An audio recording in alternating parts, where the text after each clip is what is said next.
लोकांना सगळीकडनं आम्हाला प्रश्न येतात की एवढे प्रोजेक्ट होतात आजूबाजूला, सेल होईल नाही होईल, विक्री जर नाही झाली, आम्ही एकतर भाड्यावरती गेलोय, भाडं चालू आहे, कर्ज घेतलंय, व्याज चालू आहे, उद्या प्रकल्पाची विक्री नाही झाली तर काय?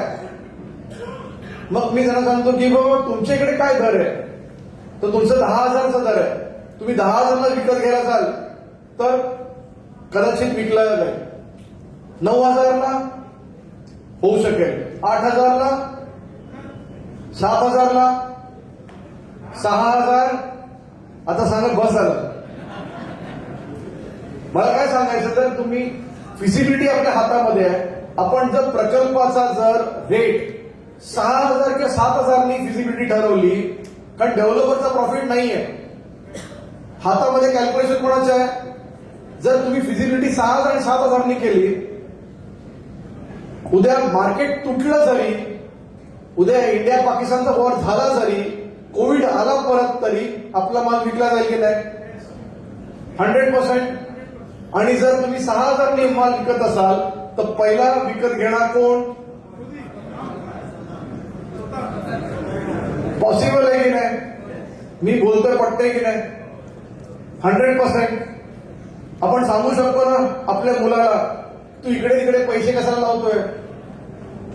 मी चांगला पीएमसी नियुक्त केलेला आहे, चांगला प्लॅन बनवलेला आहे सोसायटीने, चांगले टाटा स्टील वापरतोय आणि चांगलं बांधकाम करतोय, कॉन्ट्रॅक्टर चांगला नियुक्त केलाय, पैसे आमच्याकडेच राहणार आहेत, आमच्याकडेच विकत घे फ्लॅट. पॉसिबल आहे की नाही? मग माझ्या भावाला, माझ्या बहिणीला, जावयाला सांगू शकतो की नाही की घ्या, तिकडेच घ्या, इथे पैसे अडकू नका. पैसे कुठे राहणार आहेत? सोसायटीच्या अकाउंटमध्ये. सेक्रेटरी चेअरमॅनच्या अकाउंटमध्ये राहणार आहेत का? सोसायटीच्या अकाउंटमध्ये पैसे राहणार. आणि आपण अकाउंटमधून 5,000 रुपये पण विड्रॉ नाही करू शकतो, कॅशने विड्रॉ करू शकतो का? नाही. सगळ्या पैशाचा एक एक रुपयाचा हिशोब होणार. त्यामुळे सेल्स तुम्ही करू शकता, मुलांना देऊ शकतात, नातेवाईक आहेत. आणि एक सांगा, आपण प्रत्येक सोसायटीमध्ये 50 सभासद असू, 50 मेंबर्स, प्रत्येकाने जर एक फ्लॅट विकला तर एकच, आपली एवढी कुवत नाही आहे का की आपण फक्त एक फ्लॅट विकायचं ठरवायचं? एक, ओनली वन फ्लॅट. शिल्लक राहतील फ्लॅट, फक्त एक फ्लॅट विका आणि त्याला कमिशन पण द्या. दुसरा कोण जाईल ना त्यांना द्या. एक फ्लॅट विका. बनणारे किती? सेलचे 50च, मेंबर पण 50. सगळ्यांनी एक विकला तर फिनिश. It's not difficult. मला सांगतो, तुम्ही जर मला वसईला बोलवलात, मी राहतो कांदिवलीला, वसईला फ्लॅट दिलात, फ्रीमध्ये दिला तर मी येईन का तिकडे? मी तिकडे सेटल आहोत. मग वसईमध्ये कोण घेणार फ्लॅट?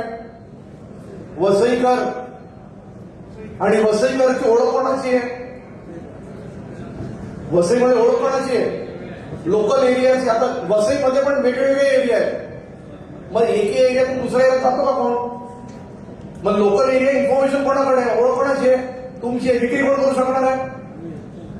डेव्हलपरला गिरायक कोण जास्त आणून देतं? तुम्हीच आणून देता. पण तुम्ही स्वतःचे फ्लॅट नाही विकू शकत का? त्यातून पण तुम्हाला वाटलं की तुम्ही नाही करू शकत, विक्री नाही करू शकत, एजन्सीला द्या, चांगल्या एजन्सीला द्या, काय प्रॉब्लेम नाही. येणार एक्स्ट्रा झालं तरी तुम्हाला सेल ऑनलाईनवर येणार. Next slide.